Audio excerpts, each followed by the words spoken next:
ఆదికాండము 18వ అధ్యాయము 23 నుంచి 33 వరకు చదువుకుందాం. అప్పుడు అబ్రహాము సమీపించి ఇట్లా నేను దుష్టులతో కూడా నీతిమంతులను నాశనము చేయుదువా? ఆ పట్టణంలో ఒకవేళ 70 మంది నీతిమంతులు ఉండిన దానిలో ఉన్న 70 మంది నీతిమంతుల నిమిత్తమై ఆ స్థలమును నాశనము చేయక కాయవా? ఆ చొప్పున చేసి దుష్టులతో కూడా నీతిమంతులను చంపుట నీకు దూరమగును గాక. నీతిమంతుని దుష్టునితో సమముగా ఎంచుట నీకు దూరమగును గాక. సర్వలోకమునకు తీర్పు తీర్చువాడు న్యాయం చేయడా అని చెప్పినప్పుడు చివరిగా 33వ వచనం చదువుకుందాం. యెహోవా అబ్రహాముతో మాటలాడట చాలించి వెళ్ళిపోయాను. అబ్రహాము తన ఇంటికి తిరిగి వెళ్ళాను. ఆదికాండం 18వ అధ్యాయము బహుశా 16 నుంచి 33 వరకు చూసుకుంటే మనకు చాలా చక్కగా అర్థమవుతుంది. కానీ మనకున్న సమయ భావాన్ని బట్టి ఈ 16 నుంచి 33 వచనాల్లో మెయిన్గా మనం చూసుకోబోతున్నాం. దయచేసి తల్లిదండ్రులు లేకపోతే అక్క వాళ్ళు మీ పిల్లల్ని జాగ్రత్తగా పెట్టండి. ఈ సమయంలో వాక్య ధ్యానం చేసుకునే ముందు చిన్న మాట ప్రార్థన చేసుకొని ప్రభు సహాయాన్ని కోరుకుందాం. తల నుంచి కన్ను మూసుకున్నట్లయితే చిన్న మాట ప్రార్థన చేసుకుందాం. మహాపరిశుద్ధ గొప్ప దివా, నీ ఘనమైన శాస్త్రమైన ఉన్నతమైన నామాన్ని బట్టి నీకు వందనాలు, స్తోత్రాలు తండ్రి. నేను చూపిన కృపను బట్టి నీకు కృతజ్ఞతలు తెలియజేస్తున్నాం. ఈ 9వ మాసము చివరి గురువారపు రాత్రికాల వేళ నీ సన్నిధిలో చేరి పాటలతో నేను మహిమపరచు భాగ్యం ఇచ్చిన దివా నీకు వందనాలు. ఈ సమయంలో నా దివా ఆదికాండము 18వ అధ్యాయము 16 నుంచి 33 వచనముల వరకు కొన్ని ఆత్మీయ పాఠాలు, ఆత్మీయ సత్యాలు వినబోతుండగా మీ ఆత్మ సహాయం మా అందరికీ తెచ్చేది. మీ దాసుడు మాతో మాట్లాడుతుండగా మీ దాసుని మీ ఆత్మ చేత నింపండి. మాకు కావలసిన ఆత్మీయ వర్తమానాలు అందించి మీరే మహిమ పొందుమని యేసు నామమున అడిగి వేడుకొనుచున్నాము పరమ తండ్రి, ఆమేన్.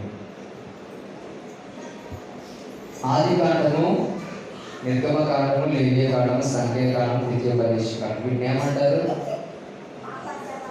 పంచకాండాలు అంటారు. ఈ 5 ఎవరు రాశారు? ఎవరు రాశారండి? మీకు చాలాసార్లు దైవజనులు చెప్తూ ఉంటారు, కానీ బహుశా మీరు మర్చిపోయారేమో నేను జ్ఞాపకం చేస్తున్నాను. ఈ 5 కాండాలని ఆదికాండము, నిర్గమకాండము, లేవియకాండము, సంఖ్యాకాండము, ద్వితీయోపదేశకాండము, ఈ 5 కాండాలని దైవజనుడైన మోషే గారు రాశారు.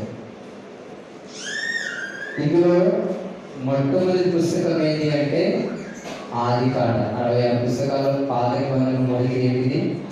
ఆదికాండ. ఇందులో నుంచి అబ్రహాము గారి జీవితం నుంచి కొన్ని సత్యాలు మనం నేర్చుకున్నాం. చాలాసార్లు మీరు వినేసి ఉంటారు, అయినప్పటికీ దేవుని చిత్తమేమో తెలియదు, కానీ మీకు ఇది చెప్పితే బాగుంటుందనే ఆశతో అబ్రహాము గారి ప్రార్థన జీవితం గురించి చెప్పాలని ఆశపడుతుంది. ఎంతమంది ప్రార్థన చేస్తారు? స్ట్రైట్గా అడుగుతున్నా, ఎంతమంది ప్రార్థన చేస్తారు? ఓకే, చేతులు ఎత్తిన వాళ్ళందరినీ మనం ఆరాధిస్తున్నప్పుడు దీవించాలని కోరుకుంటున్నాను. ప్రార్థన అంటే అర్థం ఏంటి?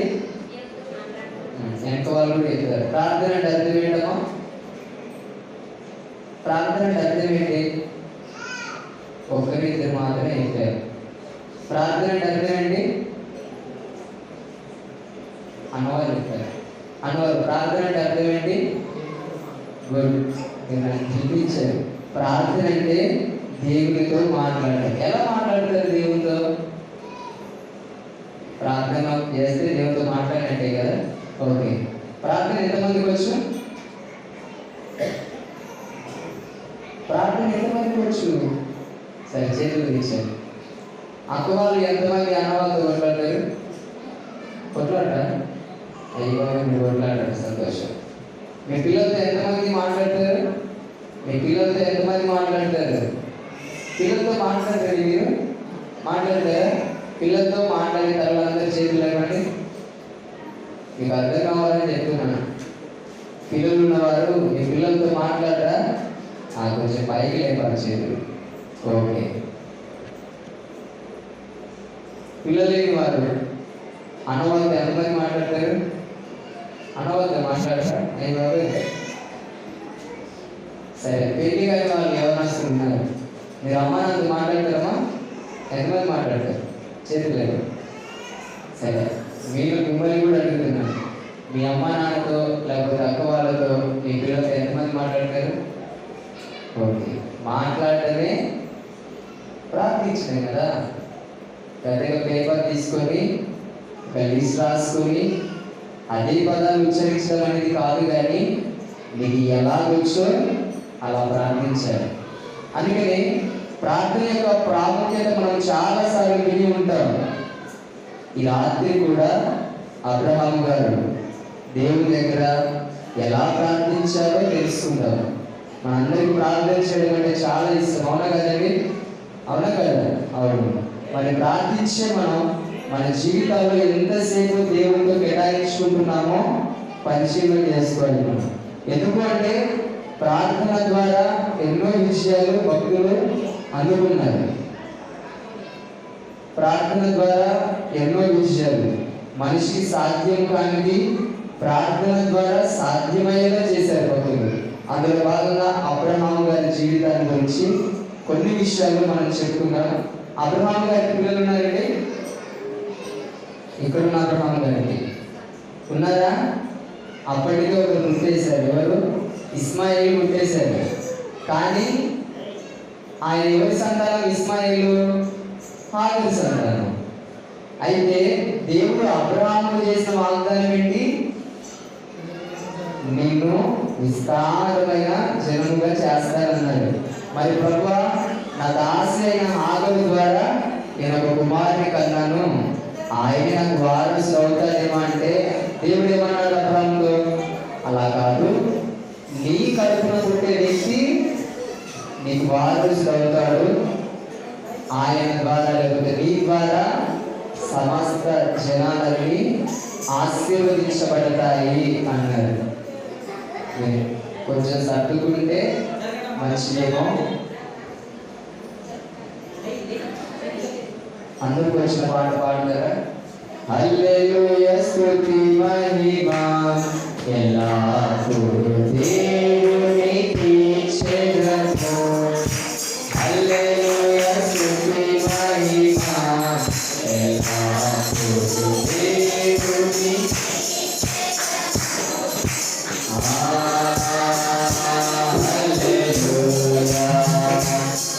హల్లెలూయా హల్లెలూయా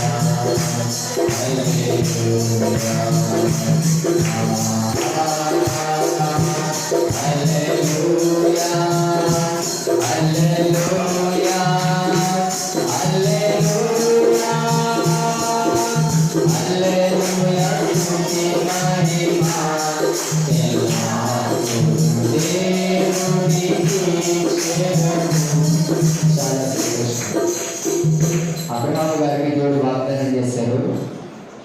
ఆయన 75వ ఏట వాగ్దానం చేస్తే దాదాపు 100వ ఏట ప్రభు కనబడి మాట్లాడతారు. ఆయన ఎన్ని సంవత్సరాలు అండి? చదువుకునే వారు ఉన్నారు కదా. 100లో 75 తీసేసి ఎన్ని మిగులుతాయి? ఎన్ని? దాదాపు 25 సంవత్సరాలు ఏం చేశాడే? దేనికోసం? కుమారుని కోసం. వాగ్దానం ఏమో ప్రభు 75 సంవత్సరాలు చేస్తే నెరవేర్పు ఎప్పుడు జరిగింది? 100వ ఏట జరిగింది. మనం ఉంటాం అన్ని సంవత్సరాలు. అందుకని వాళ్ళు ఏమంటారు? భక్తులు అంటారు. అందుకని వారి జీవితంలో అబ్రహాము గారు 18వ చదువుకుంటే, మరియు మమ్రే దగ్గర ఉన్న సింధూర వనంలో అబ్రహాము ఎండవేళ గుడారపు ద్వారమందు కూర్చుని ఉన్నప్పుడు యెహోవా కనబడ్డాడు. మనకు చాలా మంది అంటారు ప్రభు కనబడతారా అని. మత్తయి సువార్త 5:8 ఏముంది? మత్తయి సువార్త 5:8 ఏముంది? హృదయ శుద్ధి గల వారు ధన్యులు, వారు దేవుడిని చూచేవారు. మన దేవుని చూడాలంటే ఒకే ఒక కండిషన్ ఏమంటే మనం శుద్ధిగా ఉండాలి, మన హృదయము పరిశుద్ధంగా ఉండాలి. కాబట్టి హృదయ శుద్ధి గల వారి ధన్యులు, వారి దేవుని చూస్తారు. మందు చూస్తారు, పరమందు కూడా ప్రభుని చూస్తారు. అలాగే ఆనాటి కాలంలో అబ్రహాం గారి దగ్గర దేవుడు ఎలా వచ్చాడట? 3 మనుషుల రూపంలో వచ్చాడు. ఆయన వచ్చిన ఉద్దేశం ఏంటి అంటే కుమార్ని ఇస్తానయ్యా అని చెప్పాలి. చెప్పిన తర్వాత ఆయన ఏం చేశాడో చూద్దాము. సరే, 17వ వాక్యం చదువుకుంటే ఆదికాండము 18వ అధ్యాయము 17వ వాక్యం. అప్పుడు యెహోవా, నేను చేయబోవు కార్యము అబ్రహామునకు దాచెదనా, అబ్రహాము నిశ్చయముగా బలము గల గొప్ప జనమగును, అతని మూలముగా భూమిలోని సమస్త జనములను ఆశీర్వదింపబడును. నిజంగా మనం చూస్తే ఎవరైతే ప్రార్థన చేస్తారో, లేకపోతే ఎవరైతే ప్రార్థనలు ఉంటారో, చిన్నపిల్లలు మీరు కూర్చుని అక్కడే, ఎవరైతే ప్రార్థన చేస్తారో, ఎవరైతే దేవుడికి ఇష్టంగా ఉంటారో, ఇక్కడ ప్రభు అబ్రహాముకు చెప్తున్న మాట ఏంటి అంటే, నేను అబ్రహాముకు చేసేది చెప్పకుండా ఉంటానా అంటే అర్థం ఏంటి? నేను ఏదైనా చెయ్యాలి అనుకుంటే ఎవరికి చెప్తాను? అబ్రహాముకు చెప్తాను. ఎందుకు? ఆయన దేవుడికి స్నేహితుడు. అబ్రహాము విశ్వాసాలకు తండ్రి అయ్యాడు. ఉరికినే కాలేదండి, చాలా పరీక్షల గుండా వెళ్ళాడు. అవి ముందు తెలుసుకుంటాం. కానీ ఇక్కడ మాత్రం ప్రభుత్వం ఆయనకున్న సత్సంబంధం అంటారు. మన భాష చెప్పాలంటే దేవునికి ఆ వ్యక్తికి చాలా సన్నిహితం. మనం ఎప్పుడు పిలిచినా వచ్చే వ్యక్తి అనమాట. మన భాషలు చెప్పుకోవాలంటే అర్ధరాత్రి పిలిచినా సహాయం చేస్తాడు. నువ్వు ఎప్పుడు నీ డోర్ కొట్టినా నేను ఉన్నాను అన్నట్లు మనం చెప్పాలంటే. అంతగా ప్రభుతో సహవాసం కలిగిన వ్యక్తి ఎవరు అంటే అబ్రహాం గారు. అందుకని అబ్రహాం గారు దేవుడు చేయబోయే కీడును అబ్రహాంకు దేవుడు దాచలేదు. అందుకని మనం అనుకుంటా ప్రార్థన చేస్తే ఏమైంది అంటారు. ప్రార్థన అంటే ప్రభుత్వం మాట్లాడుట, ప్రార్థన అంటే ప్రభుత్వ సమయాన్ని కేటాయించుట, ప్రార్థన అంటే మన సమస్యలను ప్రభుత్వం చెప్పుకుంటా. ఇవన్నీ మనకు అలవాటు ఉన్నాయో లేదో కానీ పక్క వాళ్ళతో మాత్రం చాలా చక్కగా చెప్పుకుంటాం మన సమస్యలని. అదే ప్రార్థన చేసుకుంటే అయ్యో ప్రార్థన చేసుకుంటారులేండి అంటారు కొంతమంది, అందరు కాలేదు కొంతమంది. అయితే అబ్రహాం గారికి మాత్రం ప్రభువు చేయబోయే దాన్ని దాల్చలేదు. అసలు ప్రభు ఏం చేయాలనుకున్నాడు? అదే వాక్యం కూడా మనం చదువుకుంటే ఆదికాండ 18వ అధ్యాయం 20వ వాక్యాన్ని చదువుకుంటే, మరియు యెహోవా సొదొమ గొమొర్రాలను గూర్చిన మొర గొప్పది కనుకను వాటి పాపము బహుభారమైనది కనుకను నేను దిగిపోయి నా యొద్దకు వచ్చిన ఆ మొర చొప్పుననే వారు సంపూర్ణముగా చేసిరో లేదో చూచెదను. చెయ్యని యెడల నేను తెలుసుకొందునను. ఆ మనుషులు అక్కడ నుండి తిరిగి సొదొమ వైపుగా వెళ్ళి, ఇక్కడ మనం ఆగితే అబ్రహాం గారు సాగనంపేశారు ప్రభుని. సాగనంపిన తర్వాత ఇప్పుడు ఎవరు ఉన్నారంటే ఆయన సన్నిధిలో, లేకపోతే మన భాష చెప్పాలంటే ప్రార్థన చేసుకున్నాడు అబ్రహాం గారు. ప్రార్థన చేసుకుంటుంటే ప్రభు చెప్పాడు, అబ్రహాము సొదొమ గొమొర్రా ప్రాంతం ఉంది కదా, సొదొమ గొమొర్రా ప్రాంతంలో పాపము భారం అయిపోయింది. నేను చూడలేనంతగా భారంగా అయిపోయింది. మన వాళ్ళు అంటారు, పుస్తకాలు చదువుకునే వాళ్ళకి తెలుసా తెలియదా? తెలుస్తుంది. పత్తి బరువు మోసే వాళ్ళకి తెలుసా తెలీదా? తెలుస్తుంది. నేను పత్తి బరువుగా లేదంటే నమ్ముతారు మీరు? నమ్మరు. పుస్తకాలు బరువు లేవంటే నమ్ముతారా? నమ్మరు. మరి పాపం కూడా బాగా బరువుగా ఉంటుందట, నమ్ముతారా? నమ్మాలి, బైబిల్ చెప్తుంది కాబట్టి. సొదొమ గొమొర్రా విషయంలో దేవుడు చూచాడు. ఆ పట్టణం యొక్క పాపము పరిస్థితి ఎలా ఉందంటే బహుభారంగా ఉంది. ఎవరికి భారం ఉంది? సృజించిన దేవుడికి భారం ఉంది. అందుకని ఆ ప్రాంతాన్ని నాశనం చేయాలనుకున్నాడు ప్రభు. మరి నాశనం చేయాలనుకున్న ప్రభు ఎవరికి చెప్పాడు? అబ్రహాం. అబ్రహాం ఎక్కడ నిలుచున్నాడంటే ఆయన సన్నిధిలో నిలిచి ఉన్నాడు. మనం కూడా జరగబోయే విషయాలు అవి మన జీవితంలో కావచ్చు, మన కుటుంబ జీవితంలో కావచ్చు, మన ప్రాంత విషయంలో కావచ్చు, జరగబోయే కీడును ప్రభు ఎవరికి తెలియజేస్తారంటే ఎవరి బట్టి తెలియడండి. ఎవరైతే తన సన్నిధిలో కనబడి, ఎవరైతే తన సన్నిధిలో యథార్థంగా ఉంటారో వారికి చెప్తాడు ఆయన. ఎవరి భక్తి ఎప్పుడైనా చెప్తారా? మీ విషయాలు ఎవరి బట్టి చెప్తారండి? చెప్పరు. మన కుటుంబ విషయాలు ఎవరి బట్టి చెప్తామా? చెప్పము. ఎందుకు చెప్తాం? చాటింగ్ వేస్తారు కదా. మరి ప్రభు కూడా ఎవరిని పడితే చెప్పరండి. ఎవరైతే ప్రార్థన చేస్తారో, మరి ముఖ్యంగా ఎవరైతే మారు మనసు పొందుకొని, ఎవరైతే బాప్తిస్మం తీసుకొని, ఎవరైతే ప్రభు వలలో చేయి వేస్తూ ప్రభు వరకు నమ్మకంగా జీవిస్తుంటారా ఉంటారు. అలాంటి వారు ప్రార్థన చేసినప్పుడు, అలాంటి వారు యథార్థంగా ప్రభు దగ్గర ఉన్నప్పుడు, ఆయన సన్నిధిలో నిలిచి ఉన్నప్పుడు, ఒకవేళ ఈ ప్రాంత విషయమే కావచ్చు, కుటుంబ విషయమే కావచ్చు, వ్యక్తిగత విషయమే కావచ్చు, కీడు ఏదైనా వస్తే తప్పకుండా ప్రభు బయలుపరుస్తారు. అబ్రహాం గారికి బయలుపరచలేదా? తప్పకుండా బయలుపరిచారు. ఒక్కరి గురించి కాదు, సొదొమ గొమొర్రా మీదికి రావాల్సిన ఉగ్రత గురించి ముందే చెప్పాడు ఆయన. మనం అందుకే అబ్రహాం గారి జీవితం గురించి కొన్ని విషయాలు మనం నేర్చుకోవాలి. చిన్నపిల్లలు అక్కడే కూర్చొని మీకు ఒకటి రెండు వచ్చాను, నాకు తెలుసు, అక్కడే కూర్చొని. అయితే అబ్రహాం గారు ప్రభుతో ఉన్నాడు, ప్రభు తెలియజేశారు. మన విషయాలు కూడా చాలా ఉంది. ఏదైనా ప్రభు బయలుపరిస్తే మనం ఏం చేయాలి? ప్రభు మనం బయలుపరిచారనుకోండి, సంఘం అంతా ప్రార్థన చేస్తున్నాం, మారు మనసు పొందిన వాళ్ళు, బాప్తిస్మం తీసుకున్న వాళ్ళు, ప్రభువులలో చేసిన వాళ్ళు యథార్థంగా ప్రార్థన చేస్తుంటే ప్రభు ఒకరి గురించి చూపించాడు, లేకపోతే ఒక ఆపద గురించి చూపించాడు, ఒక యాక్సిడెంట్ గురించో లేకపోతే ఒక మరణకరమైన రోగం గురించి చూపించాడు అనుకోండి, ఏం చేస్తారు? థ్యాంక్ యూ ప్రభా, నాకు చూపించావు, వందనాలయ్యా, నేను చాటింగ్ చేస్తానంటారా? ఏం చేస్తారు? మరి మనం ఏమంటాం? ప్రభు నాకు చూపించాడు అంటాం. ఏం చూపించాడంటే పలానా వ్యక్తి గురించి చూపించాడు. అది మంచిదైతే ప్రభుకు మనం ఏం చేయాలి? కృతజ్ఞతలు తెలియజేయాలి. మరి సొదొమ గొమొర్రా నాశనం అవుతుందట, మంచిదేనా? మంచిదా చెడ్డదా? చెడ్డ విషయం ఒకవేళ ప్రభు బయలుపరిస్తే మనం ఏం చేస్తాం? అబ్రహాం గారు ఏం చేశారో చూద్దామండి. అబ్రహాం గారు ఏం చేశారో చూద్దాం. 23వ వాక్యం. అప్పుడు అబ్రహాము సమీపించి ఇట్లా, నేను దుష్టులతో కూడా నీతిమంతులను నాశనం చేయుదువా? ఆ పట్టణంలో ఒకవేళ 70 మంది నీతిమంతులు నుండి నెలల దానిలో ఉన్న 70 మంది నీతిమంతుల నిమిత్తము ఆ స్థలమును నాశనం చేయక ఖాయవా? మనం బాగా ఆలోచన చేయాలి. అబ్రహాం గారు హ్యాపీగా ఉన్నారు కదా, శారమ్మ గారు హ్యాపీగా ఉన్నారు కదా, హ్యాపీగా ఉన్నారు. ప్రభు కూడా చెప్పాడు, వచ్చే ఏటికి నీకు కుమారుని ఇస్తాను అన్నారు. కానీ శార ఏం చేసింది? నవ్వింది. 90 సంవత్సరాలు నేను పిల్లల్ని కంటానా?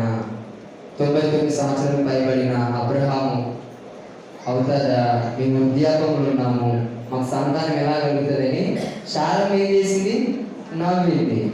నవ్వినందుకు అక్కడ ప్రభు చెప్పిన మాట, నువ్వు నవ్వావని శారమ్మతో అంటే శారమ్మ ఏమనింది? నేను నవ్వనే లేదన్నది. అందుకని ఇస్సాకు అంటే అర్థం ఏంటి? నవ్వు. ఇస్సాకు అంటే అర్థం ఏంటి? నవ్వు. అందుకని మనం ఏదైతే అబద్ధాలు ఆడతామో అవి కూడా నిజాలు అవుతాయి కొన్నిసార్లు. కానీ మనం జాగ్రత్తగా ఉండాలి. మనం ఎవరి పిల్లలం? దేవుని పిల్లలం. ఎవరి చేత కొనబడ్డాం? ఎవరి చేత కొనబడ్డాం? యేసయ్య రక్తం చేత కొనబడ్డాం. మనది ఏదో సమాజం ప్రత్యేకించలేదు, కానీ ప్రభువు తన స్వరక్తం ఇచ్చి సంఘంగా ప్రత్యేకించాడు ఆయన. అందుకని ఆయన దగ్గర మనం ఇబ్బంది పడ్డాం అనుకో, మనమే ఇబ్బంది పడాల్సి వస్తుంది. అందుకని అబ్రహాం గారు ప్రభువుకు స్నేహితుడుగా ఉన్నాడు. ఆ స్నేహితుడిగా ఉన్నందువల్ల, స్నేహితులకు మనం అన్నీ చెప్పుకుంటాం కదా, ఏ వయసుకి వాళ్ళు ఆ స్నేహితులు ఉంటారు. మా వయసుకి మా స్నేహితులు ఉంటారు. వివాహాలైన వారికి ఆ వయసులో వాళ్ళు ఉంటారు. వృద్ధాప్యం ఉన్న వాళ్ళకు ఆ వయసులో స్నేహితులు ఉంటారు. చెప్పుకుంటారని చెప్పుకోవాలి విషయాలు. ఏదైనా దాస్తారండి? ఏది దాయడు. మరి ప్రభుకు స్నేహితుడైతే ఏమైనా దాస్తాడా? దాయడు. అందుకని అబ్రహాము గారు ప్రభుకు స్నేహితుడు కనుక జరగబోయే సొదొమ గొమొర్రా కీడు విషయమై దాచలేదు. మనం నేర్చుకోవాల్సిన మొట్టమొదటి పాఠం ఏంటి అంటే, ఎవరైతే ప్రభుతో స్నేహం చేస్తారో, ఎవరైతే ప్రభు దగ్గర యథార్థంగా ప్రార్థన చేస్తారో, ఎవరైతే యేసయ్య రక్తంలో కడగబడి యేసు కొరకు భక్తిని కాపాడుకుంటూ ముందుకు వెళ్తారో, తప్పకుండా ప్రభు వారికి కనబడతాడు, వారికి జరగబోయే విషయాలు తెలియజేస్తాడు. రెండోది, తెలియజేసినప్పుడు అబ్రహాం గారు ఏం చేశారు? అబ్రహాం గారు సొదొమ గొమొర్రా పట్టణం నాశనం అవుతుంది అంటే అబ్రహాం గారు ఏం చేశారు? మౌనం ఉన్నారా? సొదొమ గొమొర్రా పట్టణంలో ఎవరున్నారు? ఆదికాండం 19:1 చదువుకుందాం. ఆ సాయంకాలం ముందు ఆ ఇద్దరు దేవతలు సొదొమ చేరినప్పటికీ లోతు సొదొమ గవిని యొద్ద కూర్చొని ఎవరున్నారు? లోతు అబ్రహాం గారికి ఏమవుతారు? కొడుకు వలస అవుతారు. మరి నీ కొడుకు ఉండే ప్రాంతం నాశనం అవుతుందంటే మనం హ్యాపీగా ఉంటామంటే ఉంటామా? ఉండదు. తల్లులు అయితే ఉండదు, పగోడు అయితే ఉంటాడు. మన కుటుంబం అంటే పడని వాడు, మన కుటుంబం నాశనం అవుతుందంటే ఏం చేస్తాడు? 2 కళ్ళు కాదు 6 కళ్ళు వేసుకొని ఆనందిస్తాడు. కళ్ళు కాయలాయలు ఎదురు చూస్తాడు అని కుటుంబం ఎప్పుడు నాశనం అవ్వాలని. కానీ మనం పిల్లలు నాశనం అవుతారంటే మనం ఓర్చుకుంటామండి, ఓర్చుకో. అలాగే సొదొమ గొమొర్రాలో నివసిస్తున్న వ్యక్తి ఎవరు అంటే లోతు ఉన్నారు. లోతు కుటుంబం ఉంది. ఆ కుటుంబం అబ్రహాం గారికి రక్త సంబంధం అన్నమాట. అందుకని సొదొమ గొమొర్రా ప్రాంతంలో లోతు నివసిస్తూ ఉన్నాడు. కానీ ఆ ప్రాంతానికి దూరంగా ఎవరు ఉన్నారు? అబ్రహాం గారు ఉన్నారు. అబ్రహాం గారు దేవునికి దగ్గరగా ఉన్నారు. కానీ ప్రభు బయలుపరిచిన తర్వాత రెండో పనిగా అబ్రహాం గారు ఏం చేశారంటే ప్రార్థన చేయడం స్టార్ట్ చేశాడు. ఏం చేయడం స్టార్ట్ చేశాడు? ప్రార్థన చేయడం. మామూలు ప్రార్థన కాదు అది. 50 మంది ఉంటే ఆ ప్రాంతాన్ని కాపాడుతావా? మనం అంటామండి లింగపురం నాశనం అవుతుంది అంటే వామ్మో నా ఇల్లు ఏమైందో, నా ఆస్తి ఏమైందో, నా పొడగ ఏమైందో అనుకుంటామా? అనుకోమా? తప్పకుండా అనుకుంటాం. నా కూతురు ఏమైందో, నా కొడుకు ఏమైందో, నేను దాచిపెట్టిన ధనం ఏమైపోద్దో అనుకుంటాం. మరి ప్రార్థన చేస్తాం, మనం చాటింగ్ వేస్తాం. ఏం చేస్తాం? చాటింగ్ వేస్తాం. వాళ్ళకు దేవుడు కనపడ్డాడట, చెప్తారట, ఊరు నాశనం అవుద్దట. మరి అబ్రహాం గారు చాటింగ్ వేశారండి. సొంత బాధ్యకుడు చెప్పాడా? చెప్పలా. ప్రభుతోనే గోసాడుతూ ఉన్నాడు. అందుకనే ఆయనలో ఉన్న మంచి లక్షణం ఏంటి అంటే దేవుడు ఎవరికైనా ఒకటి చూపిస్తే ఒకవేళ అది చెడు అయితే ప్రభు దగ్గరనే దాని పరిష్కారం కొరకు ప్రార్థన చేయాలి. అబ్రహాం గారికి బయలుపరిచారు. అబ్రహాం గారు ఏమంటున్నారు? సొదొమ గొమొర్రా ప్రాంతం 50 మంది ఉంటారండి. ఉంటారా? మన లింగపురం ఎంతమంది ఉంటారు? బాగానే ఉంటారు. నాకైతే తెలియదు కానీ ఒక 500 మంది ఉంటారా? ఎక్కువ ఉంటారు. 1000 మంది ఉంటారా? 1000 మంది ఉంటారు అనుకోండి. లేకపోతే 1500 వేసుకోండి. మీకు ఇంకా సాటిస్ఫాక్షన్ కాకపోతే 2000 మందిని వేసుకోండి. లింగపురం మొత్తంలో 2000 మంది ఉన్నారంటే అందులో ప్రభువు 50 మంది మనుషులు ఉండే ప్రాంతాన్ని కాపాడుతామంటే మనం ఏం చేస్తాం? సంతోషించి 50 మంది ఎక్కడున్నారా బాబు అని దేవుడు ఆడతారు. పిల్లలు అలా లేదు, దేవుడు ఆడుకుంటారు. ఇంటికి వెళ్తారు. అవసరమైతే మన ప్రాణాల వాళ్ళ ద్వారా రక్షింపబడతాయట, ప్రాంతం అంతా రక్షింపబడుతుందట. 50 మంది ఎక్కడున్నారో చూద్దాం అనుకుంటాం. 50 మంది ఉంటే రక్షిస్తామంటే అక్కడ ప్రభు ఏమంటారు? 25వ వాక్యంలో ఆ చొప్పున చేసి దుష్టులతో కూడా నీతిమంతులను చంపడానికి దూరమగును గాక, నీతిమంతుని దుష్టునితో సమముగా ఎంచడానికి దూరమగును గాక, సర్వలోకములకు తీర్పు తీర్చువాడు న్యాయము చేయడానికి చెప్పిన 26వ వాక్యంలో యెహోవా సొదొమ పట్టణంలో 70 మంది నీతిమంతులు నాకు కనబడిన ఎడల వారిని బట్టి ఆ స్థలమంతటిని కాయుదునెను. మనం బాగా ఆగి ఆలోచన చేయాలి. చాలా మంది క్రైస్తవ జీవితం అంటే చులకనగా చేస్తారంటే, యేసు ప్రభుని నమ్ముకున్నామంటే తెల్లవ దేవుడు, నువ్వు వేరే మతం మారేవు అనుకుంటారు, చులకనగా చేసి మాట్లాడతారు. కానీ యేసు క్రీస్తు ప్రభు తెల్లల దేవుడు కాదు. ఆయన సర్వలోకానికి రక్షకుడికి లోకానికి వచ్చాడు. అయితే ఆయన దగ్గర దొరికేది ఏంటో తెలుసా? ఉగ్రత నుంచి కూడా తప్పించడం ఆయనకు మాత్రమే సాధ్యం. అందుకని ఇక్కడ ఏమంటున్నారంటే 50 మంది కనబడ్డా ఓకే నా ప్రభు అంటే అబ్రహాము ఓకే అబ్రహాము అన్నాడు. మరి ఒకవేళ అబ్రహాం గారికి డౌట్ వచ్చేసింది ఏమని, 50 మంది కనుక సొదొమ గొమొర్రా లేకపోతే నా పరిస్థితి ఏంటి? అందులో ఉన్నారు నా బంధువైనా, నా తమ్ముడు ఉన్నాడు, లోతు ఉన్నాడు, నా కొడుకు ఉన్నాడు కదా. మరి 50 మంది లేకపోతే నా తమ్ముడు కూడా పోతాడు కదా, పోతాడు. అందుకని ఆయన అంటారు 50 మంది కాకుండా ప్రభు కిందికి చూసుకుంటే 27వ వాక్యంలో అందుకు అబ్రహాము ఇదిగో జోలియు బూడిదనైన నేను ప్రభువుతో మాట్లాడ తెగించుచున్నాను. 70 మంది నీతి మంత్రులు ఒకవేళ 5 తక్కువైతే 5 తక్కువైనందున ఆ పట్టణం నాశనం చేయవా అని మరలా అడిగాను. అందుకైనా అక్కడ 45 నాకు కనబడిన ఎడల నాశనము చేయను నేను. మనం ఇంత ధైర్యం అడుగుతాం ప్రభు దగ్గర, అడుగుతామండి. అబ్రహాం గారు చూడండి ఎంత ధైర్యంగా అడుగుతున్నారు. ప్రభు ఒకవేళ 50 మంది లేరయ్యా, 45 మంది ఉన్నారనుకో, 5 మంది తక్కువ అయ్యారనుకో, ఎవరు? నీతిమంతులు. ఎవరు? దేవుడికి ఇష్టంగా కనపడేవారు. ఎవరు? యేసు రక్తంలో కడగబడిన వారు. ఎవరు? దేవుడి కొరకు సమర్పించుకున్న వాళ్ళు. వాళ్ళు బీది వాళ్ళైనా ధనవంతులైనా ప్రభు చూడు, మనం చూస్తాం.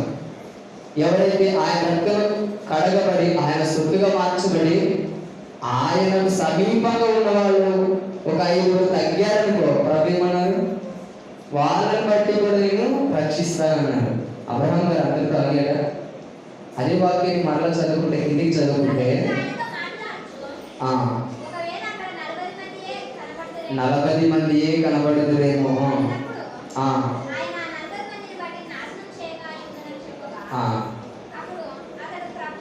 చదువు.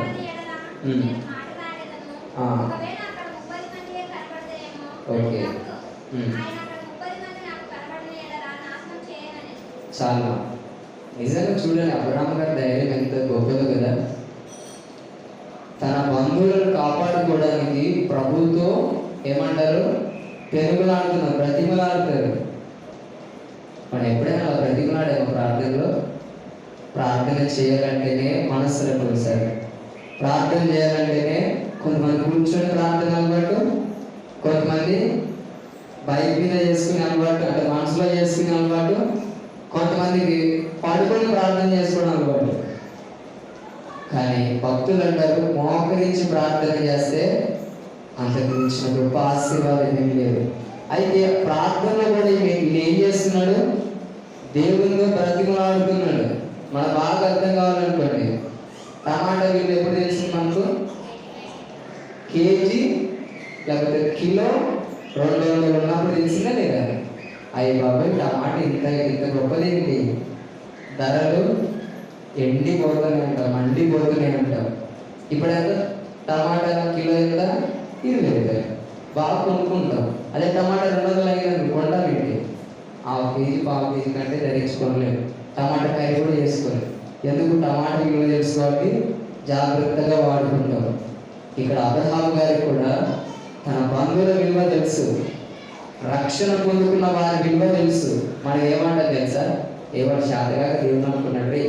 చాలా మంది ప్రాంతాల్లో మాట్లాడే మాటలే రేవాడు సువార్తగా పని పాటలకి అంటారు. ఆ పని పాటలు ప్రభు దగ్గర కన్నీరు కాస్తే ప్రాంతం మార్చబడింది. మనకు తెలియదు ఆ విషయం.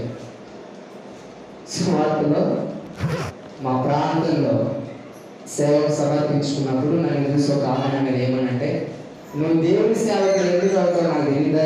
నాకు నిజంగా తెలియదు. ఎందుకు అవుతావు తెలియదు అంటే నాకు నిజంగా తెలియదు. ఎందుకంటే మా నాన్న పాస్టర్ కాదు, మా అమ్మ పాస్టర్ కాదు, మా బంధువులు పాస్టర్ కాదు. దేవుని కృపను బట్టి చనిపోయేలను ప్రభు బ్రతికించుకున్నాడు. తద్వారా నేను సేవకు వచ్చాను. మా అమ్మ ఫోన్ చేయలే, మా నాన్న ఫోన్ చేయలే. అయితే ఆ అన్నమాట ఏమంటే, అక్కడ నువ్వు చెప్పింది నాకు అర్థం కాలే, నీ సేవకు వెళ్ళాలని సమర్పించుకున్నా, నువ్వేంటి ఇలా మాట్లాడుతున్నావు అంటే ఆయన క్లియర్గా చెప్పింది నాకు మాట. సేవకులందరూ బైబిల్ పట్టుకుని అనుకోవడం కదా. ఏమన్నది? ఎందుకు పట్టుకోవాలి? అందుకనే కొన్ని కఠినంగా నిర్ణయాలు తీసుకుంటాం మేము కొన్నిటిని బట్టి. కానీ దేవుని కృపలో ఈ దీనదాసులు ప్రార్థన చేస్తే ప్రభు ఏమైనా చేయాలి. చేస్తాడా? చేయడా? ఏదైనా చేస్తాడండి. నా నిజ జీవితంలో మా కృపలో ఇలా ఉందంటే, ఒకటి ఆయన కృప అయితే, రెండోది కన్నీటి ప్రార్థన. మీకు అలవాటు ఉందా కన్నీటి ప్రార్థన? అనేక ప్రమాదాలు తప్పించాడు ప్రభు నా విషయంలో. కరోనా హాస్పిటల్లో పోతాం అనుకున్నాం, కన్నీటి ప్రార్థన నేటి వరకు బ్రతికించింది ఆయన కృప వల్ల. అందుకనే చెప్తున్నాం, ప్రార్థన అనేది మనం అలవాటు చేసుకుంటే ఎంత గొప్పగా చెప్పుకోవచ్చు దేవుడి గురించి, కానీ మనం ప్రార్థన చేయడం చాలా చాలా తక్కువైపోతుంది. కుటుంబాలు మారాలంటే ఎలా మారుతాయండి? మారుతాయా? మనం ఒక నెల చేస్తాం, 2 నెలలు చేస్తాం, ఈ మనిషి మారిన ప్రభు అంటాం, ప్రభుకే చెప్పేస్తాం మనం. అలా ప్రభుకి ఎదురు చెప్తే ఏమవుతుందో కూడా లోతు జీవితంలో క్లియర్గా రాయబడింది. ఏం చిత్తమైతే లోతు గురించి ధ్యానం చేసేటప్పుడు మీకు చెప్తాను. అయితే ఇక్కడ అబ్రహాం గారు మనం కదా కిలో కూరగాయల రేట్ ఎక్కువ ఎలా అడుగుతామో, 200 టమాటా కిలో అంటే ఏమంటాం? 150 రాదా? రాదంటే 100 రూపాయలకి ఇవ్వవా అంటామా మా కూరగాయల మార్కెట్లో? అలా అడుగుతున్నాడు ఇక్కడ. అయ్యా 50 మంది కనపడితే నీతి మందులతో పాటు దుష్టులను నాశనం చేయవు కదా, చేయను అన్నాడు. 5 మంది తగ్గితే చేస్తామంటే చేయను అన్నాడు. 45 నుంచి ఎక్కడికి వచ్చాడు? 30కి వచ్చాడు. 30 నుంచి ఇంకెక్కడ దిగుతున్నాడు చూడండి. ఆయన 31 వాక్యంలో అందుకని ఇదిగో ప్రభుతో మాట్లాడ తెగించుకుని ఒకవేళ అక్కడ 20 మంది కనబడుతురేమో అనినప్పుడు ఆయన ఆ 20 మందిని బట్టి నాశనం చేయకుంటున్నానగా. మనం ఎప్పుడైనా చేసాం ప్రార్థన ప్రభుత్వం? మన కుటుంబంలో రోగం వచ్చినట్టు ఎప్పుడైనా ప్రార్థన చేసామా? మేము ఇక్కడ ఎవరు ప్రభుత్వం మాట్లాడుతున్నారండి? స్త్రీలు మాట్లాడుతున్నారా, పురుషులు మాట్లాడుతున్నారా? పురుషులా స్త్రీలా? అబ్రహాం గారు పురుషుడా స్త్రీలా? కానీ ప్రార్థన ఎక్కువ ఎవరు చేస్తారు? స్త్రీలు ఎక్కువ చేయడం గమనిస్తారు, అది పురుషులు. ఇక్కడ ప్రాంతం నాశనం అవుతుంది, తెగులతో నాశనం చేస్తాను, అగ్ని గంధకాలు కురిపించి ఆ ప్రాంతాన్ని నాశనం చేస్తాను ప్రభు చెప్తే, ఒకే ఒక ఆయన దేవుడి దృష్టికి నీతి మంది కనబడ్డాడు. దేవుడికి స్నేహితుడిగా ఉన్నాడు ఆ వ్యక్తి. ఆ ప్రాంత విషయంలో తన రక్త సంబంధికులు నాశనం కావాలని గోజాడుతున్నాడు. మనమైతే ఏం చేస్తాం? ప్రభా నా తమ్ముడే వరుసకు, వాడు నా నుంచి ఎప్పుడో దూరం అయ్యాడు, వానికి అలాగే జరిగిన అంటామమ్మా అంటాం. ఎందుకు? ఆస్తులో గొడవలు వచ్చాయి, పశువులలో గొడవలు వచ్చాయి, వాడు నా నుంచి దూరం అయిపోయాడు, వాడికి అలాగే జరిగిన అనుకుంటా. కానీ అబ్రహాం గారు అలా అనుకున్నారండి? అనుకున్నారు. అందుకనే నీతి మంతుల విజ్ఞాపన మనపూర్వకమైనది అయితే అది ఎలా ఉంటుందంట? బహుబలమైనదై ఉంటుంది.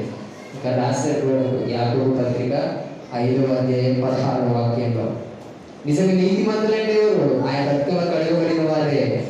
ఎవరైతే, నేను ముగిస్తాను ముచ్చట్లు పెట్టద్దు, ఎవరైతే ఏసే రక్తంలో కడగబడతారో, ఎవరైతే ఏసే రక్తంలో కడగబడి ప్రతి నెల మొదటి ఆదివారం పర్వాలలో పాల్పొందులు పొందుతారు కదా, ఎవరైతే పొందుతారో అలా పొందుకొని లోకానికి వేరై,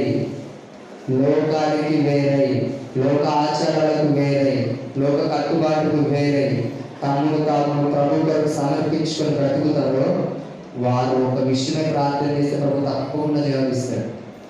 అది ప్రాంత విషయమే కావచ్చు, వ్యక్తి విషయమే కావచ్చు, సొంతంగా కావచ్చు. అందుకని విజ్ఞాపన ప్రార్థన ఏం చేస్తుందో మనం చివరిలో తెలుసుకుంటాం.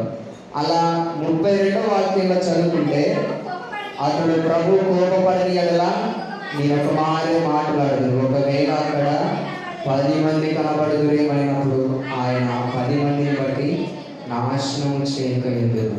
చూడండి, అబ్రహాం గారికి దేవుడి దగ్గర ఉండే ఎంత సహవాసం అనుకోవాలి, ఎంత ధైర్యం అనుకోవాలి, ఇంకా మన భాషలు చెప్పాలంటే ఎంత తెగింపు అనుకోవాలి. 50 నుంచి ఎక్కడికి వచ్చారు? 10 మందికి వచ్చారు. ప్రాంతంలో 2000 మంది ఉంటే అందులో 10 మంది కూడా ప్రభు కనపడలేదేమో. మరి ఏం చేయమంటారు ప్రాంతాన్ని? ధనవంతులను బట్టి ప్రాంతం క్షేమంగా ఉండదు, గమనించుకోవాలి.